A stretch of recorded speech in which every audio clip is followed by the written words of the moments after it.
Paper ഉപയോഗിച്ചുള്ള paper plate ഉണ്ടാക്കാനായിട്ടാണ് നമ്മൾ പോകുന്നത്. അപ്പോൾ നമ്മുടെ അബൂ സാഹിബ് ചേട്ടൻ കൂടെയുണ്ട്. നമുക്ക് ഫുൾ ഡീറ്റെയിൽ പറഞ്ഞായിട്ട് അപ്പൊ ഈ കാണുന്ന മെഷീനിൽ ചേട്ടാ മെഷീൻ ഇത് പേപ്പർ പ്ലേറ്റിന്റെ മെഷീനാണ്. ഇതിലൊരു 4-5 ഓപ്ഷൻ നമുക്ക് ചെയ്യാൻ പറ്റും. ഇത് സാധാരണ ഹൈഡ്രോളിക് മെഷീനാണ്. ഇത് ഒരു 2 HP മോട്ടറിലാണ് വർക്ക് ചെയ്യുന്നത്. സാധാരണ സിംഗിൾ ഫേസ് കറണ്ട് മതി. പക്ഷേ നമുക്ക് എന്ത് ചെയ്യാൻ പറ്റും, ഇതിൽ പേപ്പർ പ്ലേറ്റ്, പാള പ്ലേറ്റ് പ്ലസ് അതിന്റെ പേപ്പർ കപ്പ് പ്ലസ് അതിന്റെ കൂടെ ചെരുപ്പ് കൂടി നിർമ്മിക്കാൻ പറ്റും. അതിലൊരു 3-in-1 ഒരു മെഷീനാണ് ഇത്.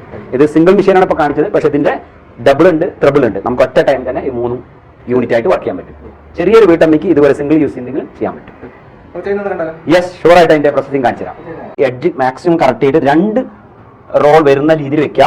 എന്നിട്ട് ഈ പേപ്പറിനെ മാക്സിമം ഈ ഡൈന്റെ ഉള്ളിലോട്ട് കയറ്റി വെക്കുക. അപ്പൊ എത്ര പ്രോസസ്സിംഗ് കറക്റ്റ് വേണമെന്ന് നമ്മൾ മാനുവലി ചെയ്യാൻ പറ്റും. അതാണ് പ്രസ് ചെയ്യാം.